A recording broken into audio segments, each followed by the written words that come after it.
दोस्तों अस्सलाम वालेकुम। एक्सेल माइक्रोसॉफ्ट एक्सेल जे ट्यूटोरियल जे ॿिए लेसन में तव्हांखे ख़ुशि आमदीद। हिन में तव्हांखे कैलकुलेशन वग़ैरह ॿुधाई वेंदी त कीअं कैलकुलेट कजे, फार्मूला कीअं अप्लाई कजे हिन ते। उनखे अलावा थोरी घणी फॉर्मेटिंग जेका उन जे बारे में तव्हांखे ॿुधाईंदुसि। पहिरीं असीं अचूं था हिनखे फॉर्मेट करण जे लाइ। हाणे ॾिसो मथां जेका हीअ हेडिंग असीं चाहियूं था थोरी हेडिंग सां शो थिए, हीअ असां हिनखे बोल्ड कंदासीं बी सां। इत्फाक़ आहे तव्हांखे ॿियो को बि जेका रिबिन आहे उहा तव्हां सिलेक्ट थी वञे त तव्हां वरी होम ते अचिजोसि। तव्हांखे होम में हीअ ऑप्शन मिली वेंदा। बोल्ड कयोसीं, बोल्ड थी वेंदी। असीं थोरी फ़ॉन्ट जेका साइज़ वधायूंसि था। वरी छा थियो, ॾिसोसि कॉलम जेके न उहो अखर हिक ॿिए ते चढ़ी विया। असीं वरी हिन ते ऑटो सेट कंदासीं त थी वियो ऑटो सेट। हीअ असांजो जेको अची वियो। हाणे असीं चाहियूंसि था त हिन खे बॉर्डर बि हुजे। हीअ बॉर्डर मां तव्हां सिलेक्ट कयोसि। हीअ बॉटम बॉर्डर आहे, मीन्स सिर्फ़ु हिकु लाइन असीं जेकॾहिं हेठि ॾियणु चाहियूंसि था त हीअ बॉटम लाइन हेठि अची वेंदी। अच्छा, जेकॾहिं असीं सभिनी खे यको हिन खे बॉर्डर ॾियणु चाहींदा तव्हां त पोइ हीअ ऑल बॉर्डर्स आहे न, ऑल बॉर्डर्स ते क्लिक कंदासीं। बॉर्डर्स अची विया मथी लाइन। ऐं मथी लाइन खे बि हिन सां गॾु सिलेक्ट करे ऑल बॉर्डर्स करे छॾियोसि। ठीकु आहे, बॉर्डर हटाइण जे लाइ नो बॉर्डर, हीअ बि चओ नो बॉर्डर। अहिड़े हिसाब सां तव्हां राइट लेफ्ट सभु बॉर्डर तव्हां ॾेई पंहिंजी डिज़ाइनिंग कंहिं क़िस्म जी ठाहे सघो था। हाणे अपनी फार्मूला अप्लाई था करियोसि।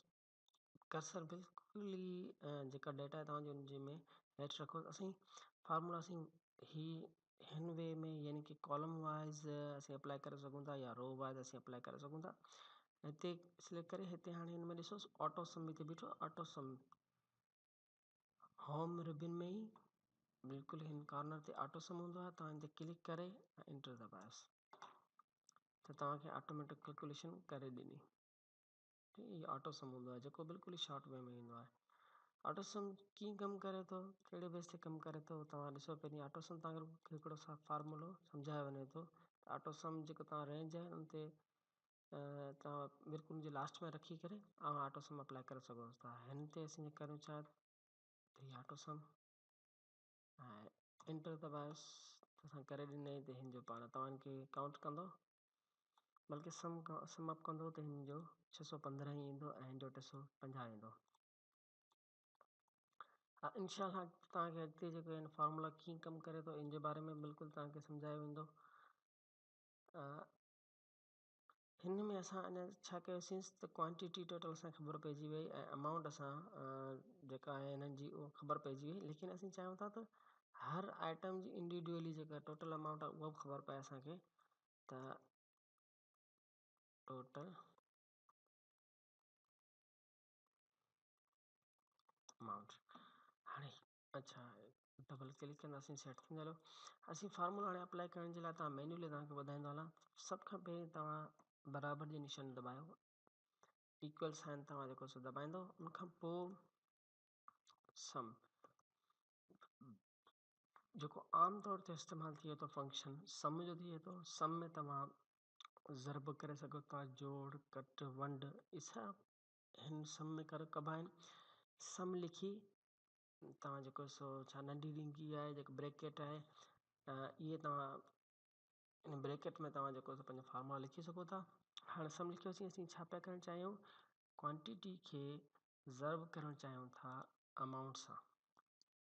ठीकु आहे, ॾिसोसि क्वांटिटी जेका आहे उहा ब्लू कलर में असांखे शो थिए पियो D1 ब्लू कलर में, ऐं अमाउंट जेको आहे उहो असांजो रेड कलर में आहे।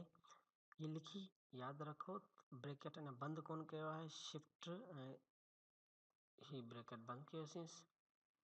ठीकु आहे, हाणे ब्रैकेट बंदि करण खां पोइ तव्हां इंटर दॿायो या टेब दॿाए छॾियोसि। असां इंटर दॿायोसींसि त छा थी हलिया, इहे लिखिजी हलिया 600। 20 × 30 घणा थींदा, 600 थींदा। ठीकु आहे, हाणे असीं बार बार हिन खे लिखंदा रहंदासीं त उहो बि लिखी सघूं था।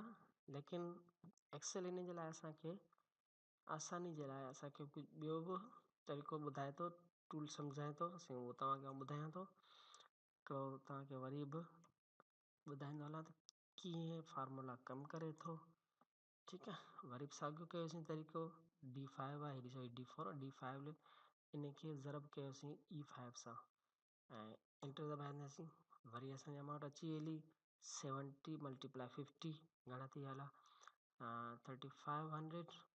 हाणे असां तव्हांखे ॿुधाए पियो त फार्मूलो हिकिड़े दफ़ा लिखण खां पोइ असीं हुन ते जेतिरा बि जेको असां रोज़ हुन ते अप्लाई करे सघूं था। असां कर्सर रखोसीं हिते, ड्रैग करियोसीं हेठि, छिकोसीं हेठि, छिके फाइनल हिते पहुचाईंदासीं त ॾिसो सभु पाणे जेको आहे सेट थी वियो फार्मूलो। त इन हिसाब सां असीं को बि फार्मूला असीं सेट करे सघूं था। जेकॾहिं हिन अमाउंट में का कट करणी हुजे या वंड करणी हुजे तव्हांखे उहो ॿुधाईंदो हलां। सपोज़ हिते अमाउंट जेका आहे हीअ असीं उहा अमाउंट लिखूं पिया जेका हिननि वञा असीं माइनस कंदासीं फॉर एग्ज़ाम्पल जे लाइ, बसि तव्हांखे सम्झाइण जे लाइ। ठीकु आहे, सम बराबरि जी निशानी, पोइ सम ब्रैकेट मेन ही अमाउंट मंझां माइनस जी निशानी ही अमाउंट ऐं ब्रैकेट क्लोज। ॾिसोसि 600 मां 50 असीं कट कयोसीं घणा थी हलिया 550 थी हलिया। ड्रैग कयोसि, ॾिसोसि सभिनी मंझां असांखे माइनस करे ॾिनई। असीं वरी हाणे जेको तव्हांखे कहिड़ो प्लस जो करायूंसि था, तव्हांखे कुझु एड करणी हुजे सम छा में छा था एड करणु चाहियूं, वरी असीं हिन में असीं ही एड करणु चाहियूंसि था, ब्रैकेट बंदि। सो असांखे वरी सेम रिज़ल्ट मिली वेंदो। ही सम्झो आहे फार्मूलो असांखे असीं हाणे डिवीजन करणु चाहियूं था। ठीकु आहे, मीन्स वंड करणु चाहियूंसि था। सम ही अमाउंट आहे जेका वंड हिन सां थी वियसि। ठीकु आहे, असीं ब्रैकेट बंदि कयोसि, एंटर दॿायोसि, ॾिसोसि ही ॾिसोसि त अहिड़े हिसाब सां वंड बि थी वेंदी।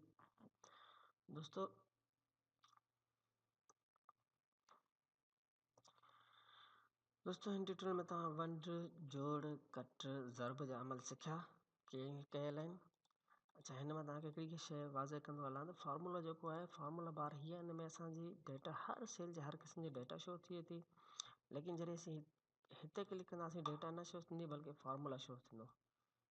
फार्मूला शो थी पियो त ही अमाउंट किथां आई आहे। ठीकु आहे, हर सेल तव्हांखे फार्मूला हिकिड़ो शो थींदो। ही असांजो डेटा आहे, ॾिसोसि छो त असां फार्मूला न ही फार्मूलो आहे। माइनस कयोसीं विच में, ॾिसो विच में ही निशानी विच में छा थी आहे माइनस जी अचे पई। अच्छा, फार्मूला ते क्लिक करण सां तव्हांखे ही कलर में ॿुधाए थो त हिन अमाउंट मां माइनस थियल आहे ही अमाउंट। ठीकु आहे, त इन हिसाब सां असांखे ही फार्मूलो ते असीं फार्मूला बार में तव्हां क्लिक कंदव तव्हांखे वाज़े थी वेंदो हलो त कहिड़ी फार्मूलो कीअं सेट थियल आहे सेल में।